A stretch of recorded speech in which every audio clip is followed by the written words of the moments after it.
It is everyone's civil right to participate in his or her individual country's political affair. Welcome to another episode of the program Disability Voice from the Advent Cable Network Nigeria. I am Favor Agara, your host. Today, we'll be looking at a topic that says disability and politics. And to discuss this topic with me today is Dr. Chike Okobu. Dr. Chike Okobu is the first person with disability in Nigeria to run for the position of presidency. He is also the Chief Responsibility Officer of Center for Ability Rehabilitation and Empowerment, which has the acronym CARE. Nice to meet you today, sir. Thank you, Favor. Let me say it like they say, you are doing well. Thank you very much. Thank you very much. You're welcome, sir. Thank you, sir. So, quickly, you've had the topic once again, the disability and politics. Now, your disability, sir, can you please tell us a little story about it? Was it made or it No, was acquired? no, I was actually, it's acquired. When people use the word acquired, I wonder whether it is acquired, whether it's AIDS. It was December 15th, 2006. I was going to the airport here in Abuja, and on our way to the airport, we had a very serious motor accident that left me with spinal cord injuries. So for the past 16 years plus, 16 I've been years. using a wheelchair. I lost the use of my legs because of the spinal cord injury. Wow, this is so disability is acquired, and with this, you are still able to come up and okay. So, being the first person with disability to run for a presidency, can you please share a little about the experience? Okay, I think it was Thomas Peters and his colleagues. Thomas Peters is an author. In their book, In the Search for Excellence, they wrote, and I quote, a portion of just a simple phrase in the book. If you must love anything, love politics. Now, what does that mean? Our lives are controlled by politics. Even in the homes where we live, there's politics there. And why do we sit out there to allow people run our lives? So I felt it was important to get involved in the political space. As a person with disabilities, when it happened to me, I asked God, why me? And he said, if not you, who else? And I said, God, can I bring somebody to take my place? And he said, well, by all means, do so. And I looked around the whole world. I couldn't find anybody to take my place. And then it dawned on me that this was my calling. And that shaped my thinking. And it led to me accepting what happened to me from the denial stage and all that. And coming back and forth in Nigeria, because then I was doing some work with an international media house, I lost the ability to be to be at the, when it is happening. And I recall that in 2010, the bomb blast in Abuja, I was somewhere around when the blast went off. Unlike before, where I would have been one of the first to go with a camera and my reporter to get the news out there. I had to depend on people. Running around on a wheelchair, it was difficult, but at that point I said, you know what, something has to be done. Not that the bomb blast was the causer, but I felt that it was all politics. Well, the things that happened afterwards, you could tell that it was all political. Some people were trying to make a statement and all that.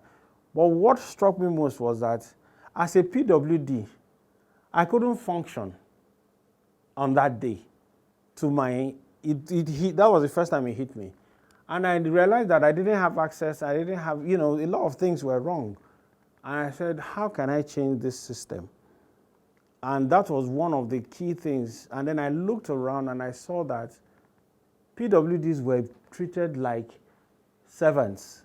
So in my work, or in my research work, in my study, I came across an author called John Gaventa. And he talked about power and powerlessness. And he alluded to 3 phases of power, like your beautiful face. So the first phase of power was the master-servant relationship. And then the second phase of power is when you come to the table to discuss.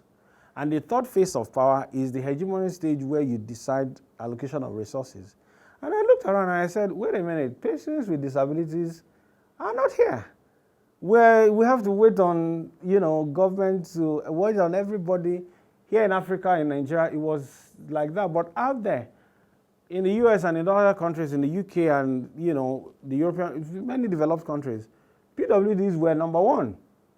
Nobody discriminated against you. But back home, I said, no, something has to be done. So that led me into the advocacy work to get government to recognize that persons with disabilities and the issue of the bill. Then I found out that people before me had been fighting for the enactment of the bill and successive. So I joined in the fight, and started the protest and all that led to the eventual signing of the bill in 2018. But after the bill was signed in 2018, something happened in 2012. During the protest, I and my colleagues, Ekaito Mo, Dalami, he's late now, Dalami Bashar, Dandison Hart, quite, Auntie Molade, or Auntie Motunde, so many PWDs. We came together and decided that we needed to confront President Jonathan, that the removal of the subsidy at that time, with all the things that was going on, they didn't think about us when they were, and not that they think about us now, we're still crying. But at that point, I was the one that took the matter to then the current president of the World Trade Organization, then Minister of Finance, Dr. Ngozi Okonjo-Iweala, and she said, oh, this is not, there's a problem here. And she invited us to have a wide, and engage. She and the then CBN governor, Sanusi, we all sat down together at various meetings, and we talked about persons, and that led to my nomination to be on the board of Shopee. And I realized that persons with disabilities have to be on the table. And that led to my work that we got the bill signed, and today we have a commission, meaning that we are now on the table.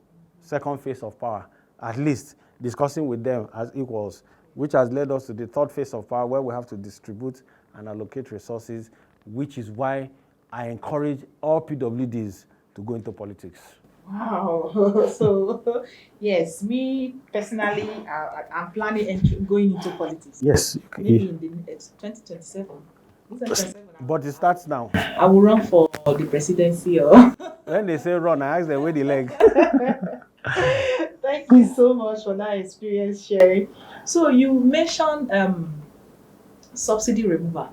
Now, talking of subsidy removal and what is happening in today's reality, few days ago we were talking of ministerial appointments. How do you weigh it? Subsidy removal, does it really affect persons with disabilities? Then the ministerial appointment, the way government is going about it.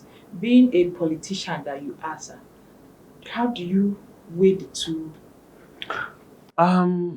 It's sad that in our country we don't learn. I say this, disability is an ongoing currency. The way you like the way you spend money, it's a currency and it can come to you anytime. Like I told you at the beginning of this program, I was on my way to the airport. That morning I went to the gym, walked out, did everything, entered a car crash, and here I am today. So it can happen to anybody. And even if you miss all this, if you're wearing glasses, welcome to the club. If you are old, as you get older, you are entering the club. So the earlier we begin to look at how we take care of our people. On another TV program, I mentioned and I quoted Thabo Mbeki, the former president of South Africa, who said that a country that does not take care of its vulnerable people is a country that, in fact, I added to it. I changed, I said, that country is wicked. So the only thing that makes it the same story 2012 is still what we're saying today. PWDs are affected. I use a power wheelchair. I need electricity to charge my chair. It means I have to buy petrol at an exorbitant price to charge my chair. If not, I will not be able to move. Light is not stable. And I'm not alone. There are many of us like that. I cannot go on a public bus. But when you do the rides, it costs money. And if the resources are not there, I can't move around. And even if I have to go with a public transport, somebody has to help me put my wheelchair in the car. That means I have to buy 2 seats. If a blind person is going out with a guide, 2 seats. If a deaf person is going out, 2 seats. So disability, I mean, it's difficult. It was not well thought out. We have been shouting out there, begging, telling government, put some palliatives, do all that. Do whatever you need to do to make life better for people with disabilities. But I tell you something, if one of us was a minister or at high level of government where decisions are being made, you see what I mean by hegemony and distribution of resources. Assuming we had a ministry of disabilities, these issues will not be, they will not be looking for attention, because from the line budget of the country, you would have allocated something, and they would have, the palliatives we're talking about and all those things would have been put in there. So people with disabilities would have been taken care of from day one. But I always say that we're not where we used to be, even though we're not yet where we want to be. But the journey continues. Aluta continues. Aluta continue. Thank you. Victoria is certain too. Yes, Victory is certain. Victory is certain. Victory is certain. Yeah. So looking at, I still want to ask further. Government is having its cabinet set up, and the disability law is also there. Do you think government is actually meeting the requirement of what they sign into law? We have always had this problem of implementation in everything that we do in Nigeria. The laws are always there, but implementing the law is the problem. And you may recall that I have been in the forefront of this advocacy. And I got to a point where I say, I am not begging. PWDs, persons with disabilities, are not begging to be appointed. It is our right. Because the Act says at least 5% of people with disabilities must be considered for every form of employment. So it starts from the ministerial level. I'm not saying make me a minister. I'm not campaigning. This is not for me. It's not that I do not qualify to be a minister. But for all intents and purposes, because it is a government put together by a party and I don't belong to that political party. But whatever it is, persons with disabilities must be given their place of pride in all forms of employment. If the president employs a minister with disability, it means that we would have moved from SA and PA, which you don't even have now. State governors will have commissioners. Local governments, everybody, even ministers will now know that they should run an inclusive system. And ministers will start appointing SAs on disabilities to tackle accessibility and issues. If a Minister of Works has an essay on accessibility, what we'll be talking about, that essay's job will be how to make everywhere accessible. If the Transport Minister has an essay on accessibility, all forms of transportation will be accessible. Ditto for every other thing, even health. If the Health Minister has an essay on disability, the issues of disabilities will be everywhere. So it's about time that we get more people with disabilities to participate in politics so that their faces will be seen, so anybody that becomes anything will consult them and employ them. That's why we push for them to be in politics. Thank you very much. Viewers out there, just as Dr. Chike have said, disability is like a currency. We'll continue with the discussion when we're back from this break. Don't go anywhere. You can't deceive God. None of us can deceive God. Nobody can actually become a leader if God has not ordained it. What is the right knowledge? The right knowledge is scripture. Yes, sir. Because the Bible is light years ahead of science. But I usually will ask God, how do I explain this thing in a way that people will understand? The Spirit of God can anoint you to teach, can anoint you to preach, can anoint you for business, can anoint you in politics. The scripture speaking, Psalm chapter 107, verse 20. He sent forth his word and healed them and delivered them from every of their destruction. We are trusting the Lord that as we discuss his word this day, God will deliver us from every form of ignorance, every form of destruction, and grant us grace to walk even in the path of wisdom. In the name of Jesus. Amen.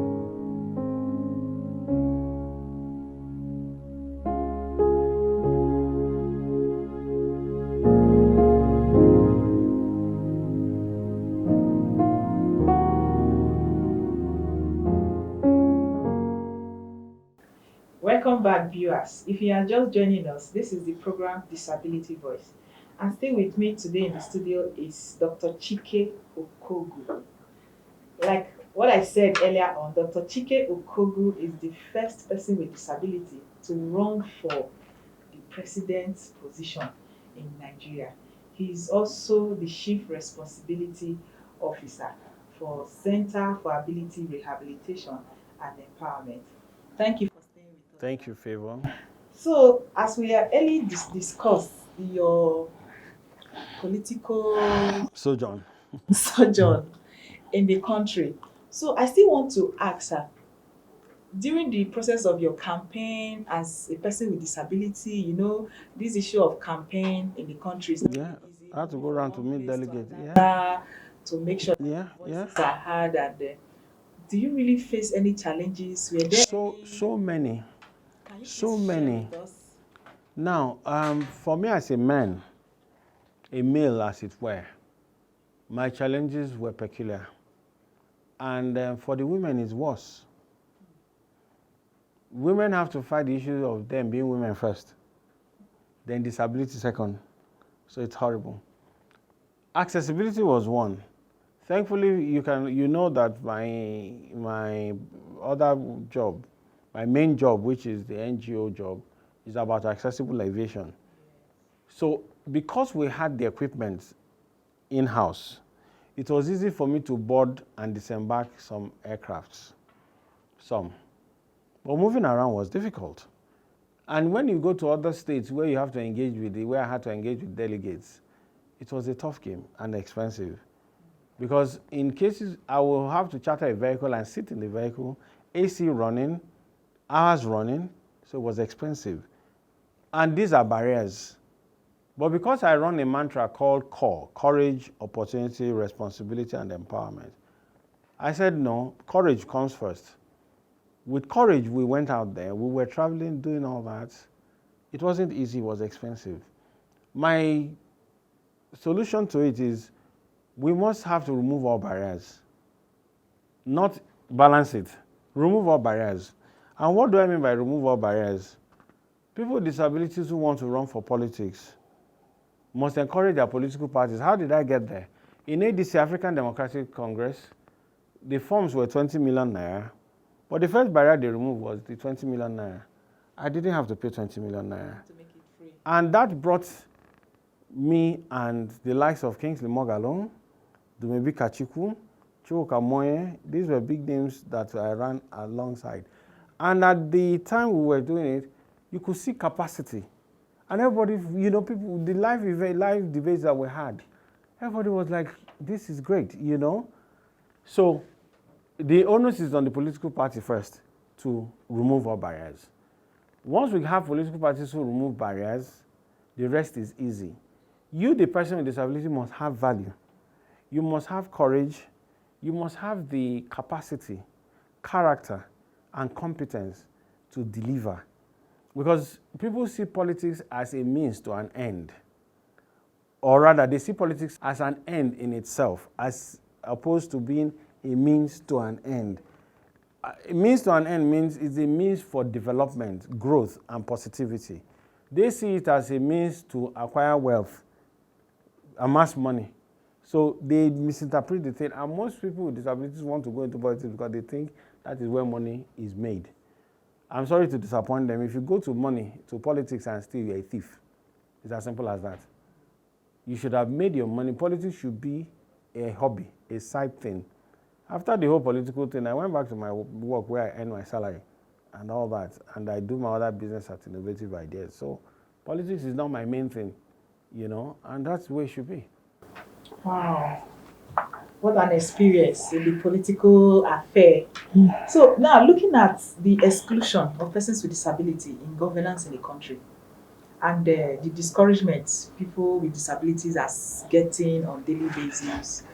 Some of us who want to go into it, but the discrimination we see, personally, I wouldn't want to even involve myself. So what advice do you really have to people with disability when it has to do with politics? I still spread the same message, like I said earlier, CORE, C-O-R-E. Courage is the first word there. you must have your inner courage. That is the first thing you need. You see, for as long, so many times I've been discriminated against. Some people even said, what is this one looking for? You know? So many things that I have heard. But I don't care, because what people say about me is not my business.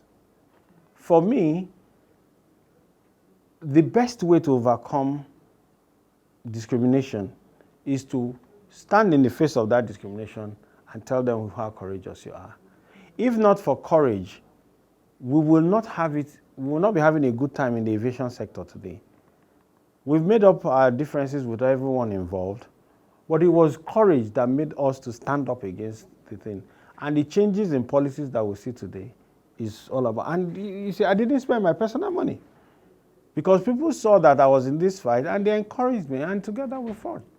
So courage, and when people see that you are doing a good thing, especially when you want to get involved in politics, look, there are people out there who will come and support you. I had a lot of support from friends and, you know, fellow competitors in the race with me. At some point, we had to now do the political thing of me stepping. Well, no leg now to step aside, so I rolled aside for someone, and we merged forces.